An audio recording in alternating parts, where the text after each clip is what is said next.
Well, good evening. First, I want to thank you guys for allowing me to be here. I come often, but I normally teach at St. Leo University on Thursday nights, so it is summertime, and I don't teach on Thursday nights, or during the summer, so I just want to say thank you, and I'm really honored to be here. My name is Megan Harding. I currently serve as the school board member for District 5. If you don't know who I am, a little bit about me is I was a teacher.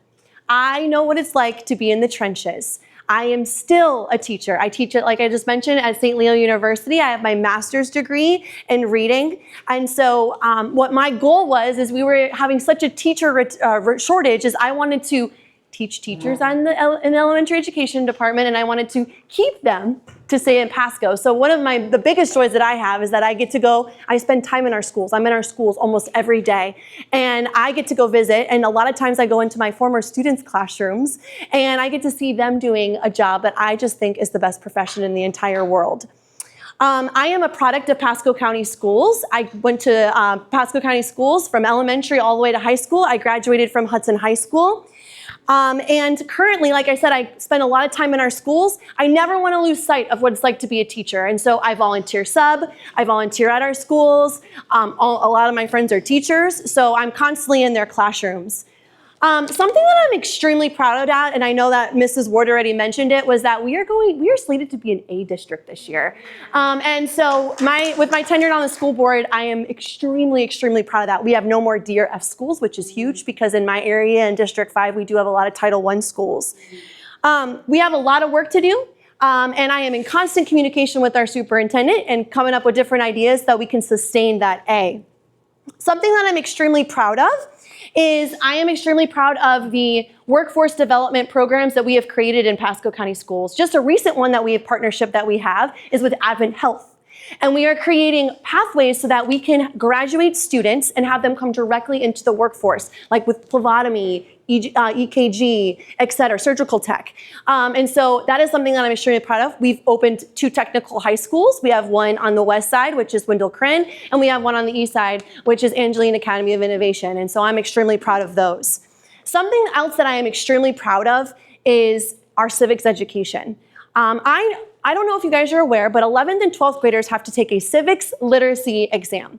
And I started talking with the superintendent, and because I'm a teacher, I want to look at the data. And I said, show me the data. I want to know what percent of our students actually pass that civics literacy exam. And he said, this year it's about 52%. And I said, ooh, we could do better, Dr. Legg. And he's like, you're right. So with communication with him and throwing up different ideas, we created a civics literacy program. This is not a graduation requirement in high school. However, when they get to college, it's a graduation requirement. So I said, I'm always in our schools and I'm always talking with students. I said, what can we do? So we created a tassel. We have a $15,000 scholarship we give through Fortified Futures. And I could go on and on and on and on and on about our schools, but my time's up. So. So your question comes from artificial intelligence in education. Okay. What protections should be in place regarding student privacy and AI tools? Well, I'm really glad, because we just created an AI handbook.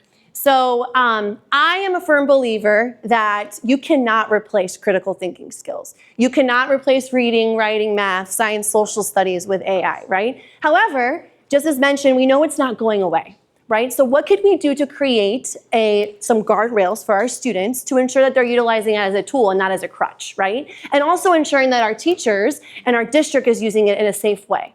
And so what the board and the superintendent created was an AI handbook, and it has a plethora, and it's a constantly evolving handbook that we're constantly adding to and taking away, that ensures that there are guardrails and there are ways to teach our students to properly utilize that. Very nice. Yeah. Very nice.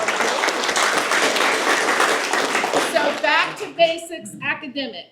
Do you support increased emphasis on phonics-based reading instruction? Why or why not? Guys, my master's degree is in reading K-12. Yes. I actually have advocated super hard to our superintendent and assistant superintendents about bringing in a very good intervention program and phonics program, and we have a very good intervention and phonics program now. Because my students at St. Leo University, they're in our classrooms interning. I've seen it firsthand. Also, because I'm in the classrooms all the time, I've actually taught it.